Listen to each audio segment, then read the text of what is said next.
لا يصلحها إلا الأشقى. And again in third person Allah mentions who will be saved from it, who will be kept completely away from the punishment of the fire. It's beautiful language. سَيُجَنَّبُهَا الْأَتْقَى. The one, the most righteous and the most protected even is the meaning, will be kept far off the side of it. You know how somebody pushes you out of the way when a danger comes? Like a car's coming and you will push to the side? But tajneeb is the hyperbolized in taf'eel. It means to keep them far away, not even close. You're all the way into the curb. You're inside the building, the car goes by, then you go. Right? You're totally, totally safe. Allah talks about these people who are completely and absolutely safe. So on the one hand, the people who are the most wretched, who are going to throw themselves into it, and on the other, the people who are going to be completely safe. And this idea of being far off and safe is very powerful, because when the people of hellfire haven't even entered hellfire, they're just looking at it. They haven't even entered it yet. They're close. They're close. You will see the things they say. فَسَوْفَ يَدْعُ ثُبُورًا. He'll be crying for death.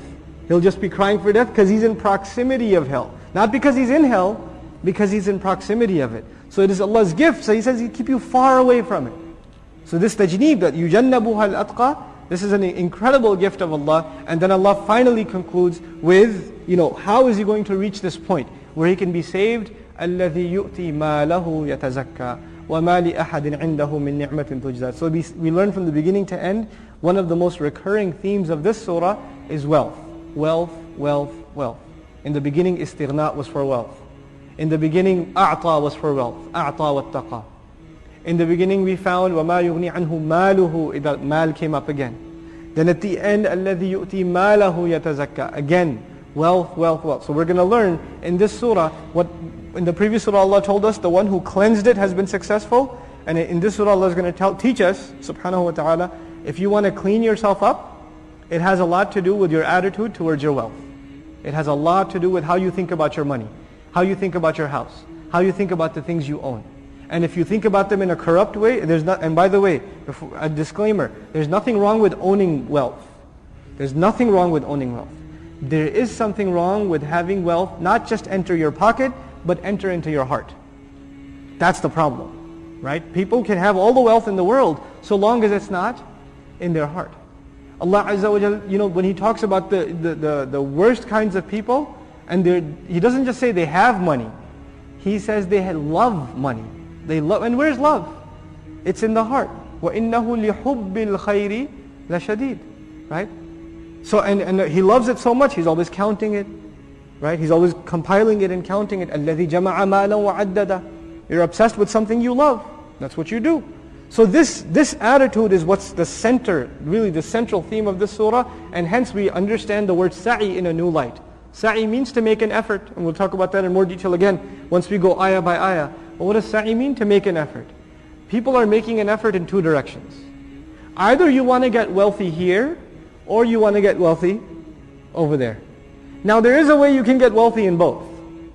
It's hard, but you can do it. It's possible that you can be wealthy here and you can be wealthy there.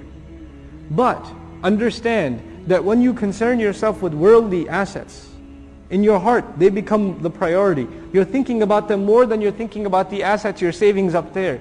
Then you have become from al-ashqa. Then you've turned away, tawalla, the one that's being described, right? So this powerful lesson is going to be the center of this surah. There are many words for running in Arabic. Sa'i means it's faster than walking, slower than running. It's pacing, okay? And we learned this word previously in another surah, ثُمَّ أَدْبَرَ يَسْعَى. ثُمَّ أَدْبَرَ يَسْعَى for Fir'aun. We read this word before too. So pacing, meaning concerning yourself and working quickly and urgently towards something. This is when somebody paces. When do you see somebody pacing at the bus stop? When do you see somebody pacing through the office building? When they have some really important thing they have to do. They're not quite running and they're not quite walking either, but they're moving quickly because there's something concerning them, right? Allah says these concerns you have that you're running towards and pacing towards, they are all over the place. La shatta. So Allah is describing the contrast of night and day and the contrast of male and female, how these things are contradictory. Just like that, your efforts are contradictory.